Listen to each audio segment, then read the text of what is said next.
Welcome to There is a Method to the Madness. My name is Rob Maxwell. I'm an exercise physiologist and personal trainer.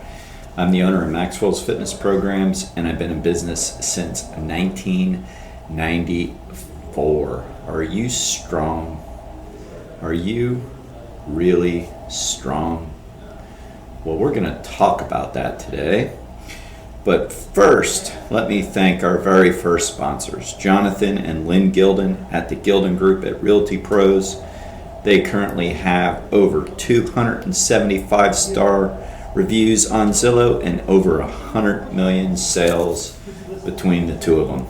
Look, it may look like it's slowing down, but if you've got the right agent, they can help you do what you need to do. I vouch for these guys.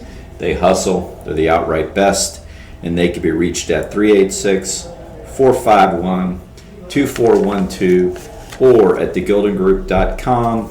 Check the link in the notes. All right, so are you strong? I remember when I was in junior high school down in New Smyrna Beach. So back then we had junior high.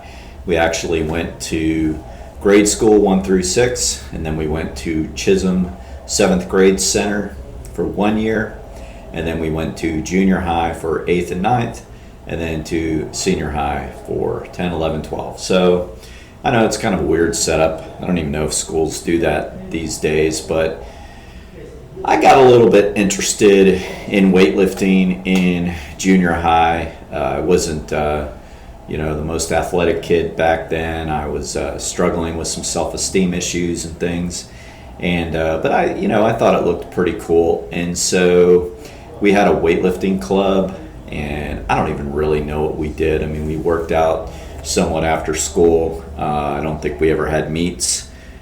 We had a really crappy gym at the old junior high, but how the hell did I know? I just remember going in and throwing some things around. And probably the biggest thing I remember about the club was we had to raise money for some kind of a fundraiser around Christmas time. So I went around and sold candy. That's like my greatest memory of the club. But I digress. The time of my life, I thought being strong might be pretty cool. So I did what a lot of kids did at the time. I convinced my mom to buy me a cement bench press, the old cement weights. Real skinny little bar, maybe about 5 feet long or so. And you put on the cement with plastic covering weights on it and little tiny collars. A little cheesy bench, but you know what? It was pretty cool back then. I had no idea how to work out whatsoever. I just knew that everybody around that time, junior high and then of course senior high, stayed the same way, talked about bench press. How much do you bench press? What's your bench? So, that seemed kind of like a status thing, and you wanted a bigger number. I don't even remember what was cool. I think like 100 pounds at first at that age was considered pretty cool, because I remember making that my first goal. So I ordered one. Again, I had no idea what I was doing. I put it together, and I set it up in my garage, and every day after school I'd come home and I would try to bench press a little bit more. I remember it had like little instructions with it, so I saw curls. I thought, I can kind of do that too, so I remember doing that. And I honestly don't remember how long I stayed on this kick, but long enough to have a memory of coming home every day bench pressing, not having a clue you're supposed to take time off, not having a clue you're supposed to do sets of 10 or whatever it was to get stronger. I had no freaking idea. I just know that I put weight on the bar, I tried it, pushed it up if I got it, which seemed with relative ease, and I would add more weight. So I remember at least once getting stuck, because naturally, I was brilliant like every other junior high kid and decided a spotter wasn't necessary. And who was I going to ask anyway? My mom, while she was at work. She probably would have been better than what I had. She was a fit lady. Of course she was. Strong, I don't know, but it's not like I was lifting the rock style weights, but they were heavy for me. But I remember getting stuck at least once. And if you've ever done it, and I know the dudes out there around my age, a little bit younger, a little bit older, have all been through this. You got nothing to do. You got clips and collars on the side. It's laying on your chest. You're kind of looking around. You're staring at the ceiling. You're going, oh shit, what do I do? Well, you roll it down your rib cage is what you do. And then you get to the point where it is basically across your groin area, and hopefully you can still breathe at this point. You sit up and you're able to get the weights off you. That's what you do. Now, I imagine if it was too heavy, all that becomes impossible, but it wasn't. And then next time, because it's like, hey, fool me once, shame on me, fool me twice, I'm an idiot, right? No, it's not how it goes, but it sounds funnier. I learned, okay, in my brilliance, I said, okay, so rather than ask for a spotter, I figured this thing out. Just don't put clips on the side. So when I get stuck, I would just rock it, meaning turn it to one side, all the weights go flying off, and hopefully not hit my motorcycle, which was the other thing I cared about at that stage of my life. And, then the bar boomerangs to the other side, and it falls off you, and it's a lot more comfortable than rolling the bar down your rib cage. But that's what I did, all to try to get stronger. And I can remember when I finally did bench press 100 pounds, I thought I was the shit. I mean, I'm like, yeah, I wanted to tell people. I'm sure I did. And I don't know how long I stayed with it. Again, this was junior high, and I think it was 8th grade, so it was early junior high, like 7th, 8th grade, somewhere in there. So then I, kind of lost track with the old strength training until later on, a little bit after high school, when I went through my physical fitness metamorphosis, and then I got back into it. But, that was my story early on. And the moral of the story was, I wanted to be strong. Kids wanted to be strong. I mean, it was important. And you know what? I'm 56 years old. It's still important. The most important thing we can get out of working out, and I'm talking strength training, purely talking strength training, is getting stronger. That is so important. And I believe most people get that now. Like, it's even in the ACSM, American College of Sports Medicine guidelines for health for people, where they'll send out their guidelines, and it's kind of similar to the American Heart Association guidelines.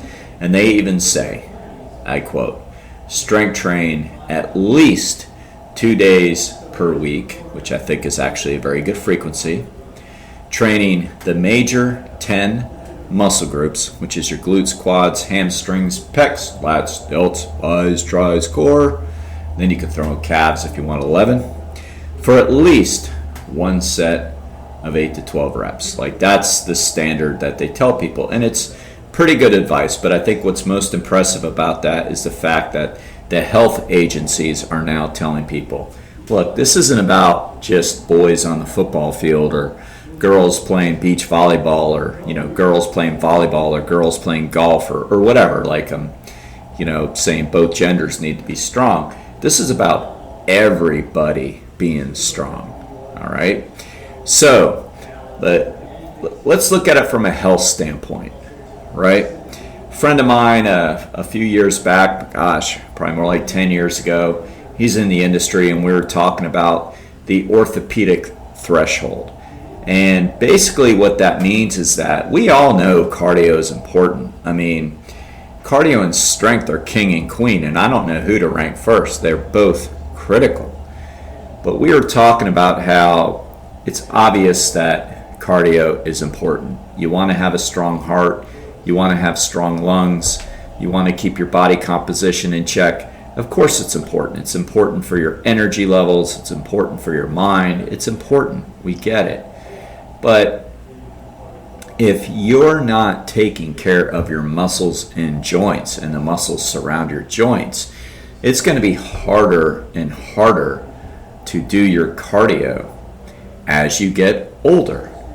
Now, one of the things that pisses me off, in a good way, pisses me off, helps you, because then I talk about it, is when people say, well, my body's breaking down because I get older. All right, so that's partly true. Obviously, the older we get, you can have more arthritic joints as you go, osteoarthritis. But that typically comes from previous injuries. It does not come naturally with the aging cycle, more from previous injuries, not addressing them properly or not getting your joints and muscles strong around them when you did come back from the injury, because we all have aches and pains through the years. But guess what? The best thing you can do for your arthritis is exercise. So, inertia, right? An object in motion stays in motion. So when we stop and we quit moving, we're just letting that sit in, right? If you don't ride your bike for a while, your bicycle, and you go out and to go for a bike ride, what's the first thing you're going to notice if you're paying attention? Your chain is rusty and your tires are flat. I know it's a simple analogy, but it's kind of the same thing. If you don't use your body for a while, of course you're going to get aches and pains and more likelihood for arthritis. So movement doesn't cause arthritis. Even running doesn't cause arthritis. That's another thing, because I do love to run. I love to lift, I love to bike, I love to do it all, right? Motions don't cause arthritis. If your doctor's telling you that, get a new doctor. If you're reading that in magazines, don't read those magazines, because clearly they have unqualified authors. It's not true. There was a study done in New York City. Why New York City? Well, they have a huge population. They have a huge population of walkers, non-walkers, and runners. So they did a study, and they traced people for about 40 years, if I'm quoting the article right. It's either 30 or 40 years. That's a long damn time to do a double-blind study, but they did. It's probably why they chose New York. They had the population to do it. And what they found was they tracked people who have never run. They tracked people who were avid walkers or just walked or considered themselves active and highly active. And then they tracked people who ran, and they ran since their early days. What they found was, and they tracked people all the way up into their 90s. So they tracked people for a long time, and some of the people in the study were in their 90s when they did their reassessments. And I'm sure they reassessed on pretty good intervals, not just like after 40 years. I'm sure they did it every year or whatever. But I do know that at the end of the study, what they found was the people who've been running their whole life had way less osteoarthritis than the people who have never run. So put it to bed. Put that excuse to bed. It does not cause arthritis. They found that the people who did the least amount of activity over that time, the sedentary group, self-proclaimed sedentary group, had the most arthritis. So exercise doesn't cause it. Exercise helps it. All right, am I saying you have to run? No. What I'm saying is that running's an extreme example of human mobility, right? And less would be jogging, and then less than that would be walking. So if running doesn't cause it, none of it does. What does cause it is obesity and sedentary lifestyle. And then, of course, there are some genetic characteristics with arthritis and everything else. Of course there is. But activity doesn't cause it. All right? So we got that out of the way. What's critical, though, is to keep your body strong at all times so little aches and pains don't creep up on you to the point where you become more sedentary. Tendinitis, bursitis, all these things. Cartilage issues in your knee, whether it be meniscus or anterior cartilage. Cartilage issues in your shoulder, rotator cuff, whatever. We all want to stay mobile, I believe. I know I do. So one of the things that you can do is strength train, because strength train absolutely protects the joints by strengthening the muscles and the tendons around the joint. It's been shown over and over and over.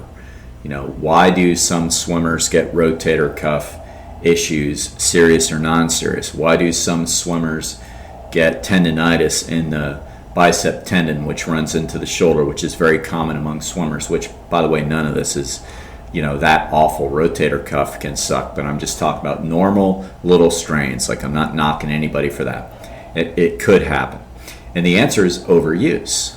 Overuse and imbalance in the muscles. So if they're used to swimming, say, 1,000 meters 3 times a week, and they jump it to 2,000 meters 4 times a week, they might get some overuse and have to back off their swimming. So that's what causes that stuff. But what helps prevent some of that stuff outside of following a good plan where you don't do things like that. You're following your own plan instead of doing what other people do, because that's a lot of the reason why people do things. Oh, you're this speed in the pool, or you're this speed on the run. I guess I need to do what you do. But their body hasn't adapted to where they're at, and then they get overuse injuries. So that's like biggest causation of those types of things. It's just called overuse injuries. We see it all the time at the gym, and we help our clients work through that. And when it's more serious, like rehab, I always tell people I love working with rehab. It's the simplest thing for me to do. You absolutely see answers with people who have knee injuries or back injuries. At least I know I do. I get them out of pain first, and then I start strengthening the muscles around the joint that's impacted, and they get better. It's easy. I mean, it's just a solid program I follow, and it always works. I don't usually guarantee 100% recovery, but I do with this kind of stuff. Fat loss, the client's got to do too much work on their own, and I have a little control over what they're doing when they leave here, so I can't give that kind of guarantee. Matter of fact, I don't give a guarantee at all, because it's like I have no idea. But when it comes to rehab, or what I like to call prehab, I absolutely can guarantee it. So strength training is critical. We need to do it. Now, more and more people are waking up. What we are calling it now in the industry is ADLs, activities of daily living. So your activities of daily living is greatly increased and improved when we strength train. It's important. How many times do I hear people say, well, I don't want to go to these theme parks with my kids. I'm going to hold them up. It kind of hurts getting up and down. I don't want to climb these steps. Or maybe they're nervous about flying because walking through an airport, or lifting their luggage up into the luggage compartment, or maybe it's just doing gardening that they've always loved, and they have to slow down because they just feel like their body can't tolerate it anymore. Like, those are all ADLs. Going to the grocery store, lifting heavier items off the bottom shelf, pushing the cart around, all that kind of stuff are ADLs. And I think a lot of people take for granted, but when I work with seniors, they don't. They're like, this is number one for me. I don't care if I lose weight. I don't care necessarily how my tonicity looks, how I look. I really care about being able to do the stuff I enjoy. I don't want to be stuck in a chair, seated, because I don't have the leg strength to get up. I don't want to hold people up. I still want to garden. And, and I look at that and I'm like, that is an awesome goal. Because I believe it's an awesome goal, because it's absolutely critical, and they're absolutely right. I had a client years ago when I still was located in the Spruce Creek Flying, and she came in for a consult. Sweet lady. Still stay in touch with her. She lives out in California now. And when she came in, I said, so, what's your overall goal? She goes, and I really honestly thought she was kidding. She said, I just want to be able to vacuum my house again. I said, oh, okay, kind of joking, thinking she was kidding, because, honestly, so many people complain, at least they do here, or you hear people complain about housework, housework to do. And she was wealthy. She had people that helped her. It's not like she couldn't get somebody to vacuum for her. She could, and I think she did. But her point was she didn't like to rely on that, and she was serious. She just wanted a vacuum. And I said, oh, okay. I said, so what holds you up? She says, my back. And I pushed this vacuum, and these are long before the days of these little silly robots floating around on the floor. I mean, knowing her, she probably won't have one of those even today. But, she was a regular push vacuum. Just my back hurts. I just bend over in this position. I can't do it. I said, okay. So we got on a strengthening program, which included all the, the basics, finding a way for her to do a form of a squat, strengthening her back, doing all the stuff we just know to do. And lo and behold, after a month or so, she's like, I can vacuum. And she was able to do far more than that. And it really was never an issue again after that. So ADLs are critical, and ADLs are improved when we strength train. When we strength train, we can do all this stuff that we want to do. So I think everybody gets that. I think a group that still, two groups struggle with it. Two groups still struggle with it. One group is the endurance athletes, the people that do a lot of running races, whether they be marathons, 5Ks, triathlons, not so much cycling and swimming because body weight isn't as much of a hindrance as it is for running.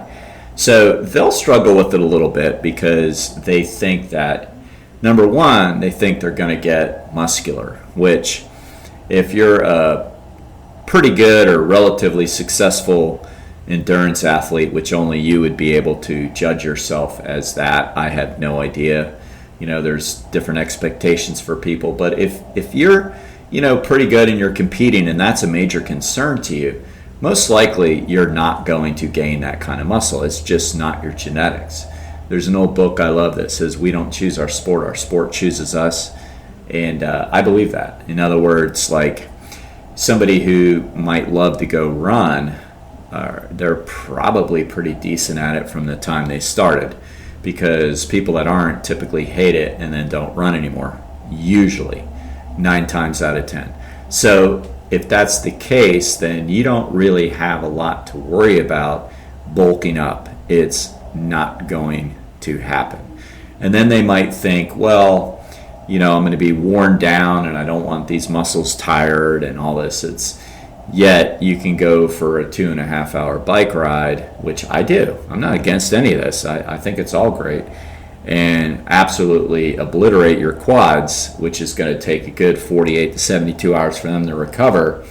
But 3 sets of quad work in the gym is going to really get in the way of your recovery. I mean, that's just silly, right? That's just, when you put it that way, when I just put it that way, it probably made you go, oh, well, good point. So, the stuff we do in a gym, strength training wise, isn't going to nearly create the repetitive overuse issues that cardiorespiratory work is going to do. You could bench press for an hour in a gym and not get as many reps as you're going to do with your arms in a pool for 3,000 yards or whatever. So, that's another excuse they got to take away from you. And then the third thing for the endurance friends out there, and I speak to myself with this too. I mean, we all think it. It's just got to get rational and go, it's just not true. But studies have shown over and over, whether you're a slow twitcher, which means you're destined to do more endurance stuff, or a fast twitcher, which is you're not, strength training helps the endurance athlete. Studies have shown it over and over and over. Those that do it are actually faster. Those that don't are not. Because you're working on the different muscle fibers that you're not working on nearly as much when you are doing cardiorespiratory. So if you're running a lot, you're not really working your fast twitch muscle fibers a lot. So you're not going to have a very good kick. It also improves the turnover of your leg speed. So strength training is critical. It's just critical for the endurance athletes. But the biggest thing is the fear of the weight gain, which is just unsubstantiated. It's just not going to happen. I mean, most people that are doing a lot of aerobic stuff and cardio stuff are burning so many calories that there's no way they're going to put on muscle. I mean, that's the thing I think people forget about with strength training when it comes to bulk, is you have to have a diet surplus, a caloric surplus, to gain weight, whether it be fat or muscle. In other words, if you're dieting, if you're losing weight and you're taking in 1,400 calories and you start strength training, you really think you're going to get bigger? I mean, where's the energy coming from? I mean, I think people need to understand, people that gain a lot of weight, like lifting weights, like sometimes these guys in the NFL get to camp. I know some of the collegiate kids that went to UCF, and I know them. They're like 170 pounds when they played in college, which is very small for football, but some of the schools can utilize their speed. They get to an NFL camp, and some of them will get invited to a rookie camp, and they'll flat out be told the only reason why you may not make this roster is your size. You're too small. So, the point to this is that then during this time period, the strength coaches they know will say, well, you need to be eating like 5, 6, 7,000 calories a day and strength training. Hopefully we can gain some weight, at least 5 pounds, where you tip the scales a little bit better, and the NFL scouts can go, okay, now we're talking. So, but they got to eat that kind of weight to put that muscle on. And a lot of these smaller guys. And, it's like, well, 170 is not that small. It's like for football, it's very small. UCF have had some guys even smaller than that. They might run for 140s, literally, as fast as anything, but the guys at the next level can run almost that speed and outweigh somebody by 50 or 60 pounds, no exaggeration. A running back in the NFL is going to be somewhere around 220, 230 pounds or more. Even wide receivers are that kind of size now. Gabe Davis, who went to UCF, is a big wide receiver. Big, 220, 230, big guy. Wide receiver, one of the fastest guys on the team. These are big guys. So usually the NFL guys are like, you got to put weight on.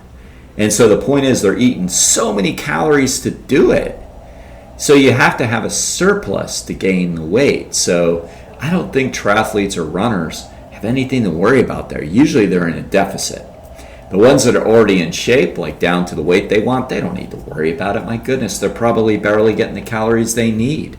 If they're out there training, they're burning 1,000 calories on a ride, 1,000 calories on a run.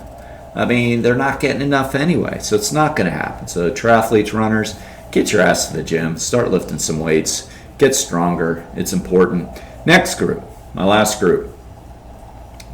The women, and especially the women who are trying to lose weight, same thing. Just the fear of getting big.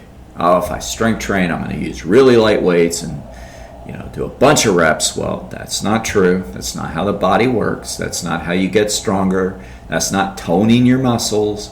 The only thing that tones your muscles is essentially have the muscles there to begin with and then have a low percentage of body fat, hence a good body composition. So lifting light weights for a bunch of reps is just doing a lot of repetitive stuff for nothing. It's not going to really do much for you. Absolutely better than sitting at home. No question about it. But you should be using enough load to where you feel it. Enough load to where you feel it for 10, 12 reps or whatever. You should be able to feel it. And your goal, I don't care who you are. A man trying to lose 60 pounds, got a couple of them now. A woman trying to lose 30 pounds, always have a few of them now. A dude trying to maintain his weight, always got those. A person doing triathlon, always got those. The goal always needs to be use more weight for the reps that I'm doing. Overload, always, no matter who you are. You're not going to bulk up, for God's sakes. People spend so much money trying to bulk up, and some of them spend it illegally, which I do not condone. But think about it. If they're spending that much money and risking going to jail, why do you think it's so easy to go to a gym, grab 8-pounders instead of 5-pounders, 3 more pounds than you're used to using, and all of a sudden you're going to, quote, bulk up, unquote? Doesn't it sound stupid? Because it is. Do you sound a little, hear a little irritation? Of course. This is, we trainers that know what we're doing, we get irritated. It's like, come on, man. What are you talking about? Well, ever since I started working out, I've gained a few pounds. It's, okay. I wish you gained 3 pounds of muscle, but you sure, since you started working out, that your appetite isn't much greater and you either gained a little bit of fat or you're not holding a little more water? I see it with, even the fit people that I work with. I start ramping up their exercises, especially like cardio. There's someone I'm working with now who's training to be more of the triathlete. She wants to get competitive, and some of the bike rides I put her through are like really, really hard. And she tells me, oh man, I eat like a horse the rest of the day. I'm so hungry. Right. When you really work hard, you can have a great appetite. So if you don't need to lose weight, or if you're maintaining your weight just fine, go for it. Let that appetite run wild. Eat healthy foods. Gear up. If you do, then you need to tame it and go, okay, I still got a few pounds to lose. I need to refuel, but not go crazy with my appetite. So that's usually what that's all about. And everybody that starts working out typically has a greater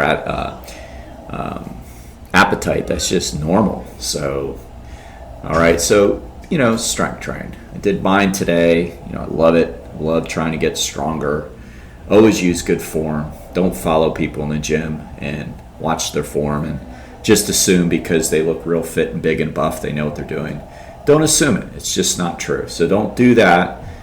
If you don't come here or don't have a good plan, look up good videos on YouTube that are people with the American College of Sports Medicine, Certified Personal Trainer cert, or the National Strength and Conditioning Association Certified Strength and Conditioning Specialist cert, and look up YouTube videos there. Follow people like that, see how they do basic strength exercises, because they will just benefit you. All right? I mean, I still love the bench. It's funny, I worked out today. I did some bench. I don't have to roll it down the chest anymore. Thank God I have a little bit more advanced equipment. But it's still nice to have a strong upper body. It's important and it feels good. So let me thank our second sponsor, and as I've said before, I'm very grateful to have two. Let me tell you, I was looking at their menu earlier this morning online, their salads. It's really, really good, and they've updated it. But Istanbul Turkish Mediterranean cuisine. I know a lot of my listeners out there live in Ormond Beach. Check them out. They're at 488 South Young Street, Ormond Beach, Florida, 32174. Again, check them out. They're good, and you can order online and pick it up at istanbulflorida.com. All right, hit them weights, ladies and gentlemen. See you next time.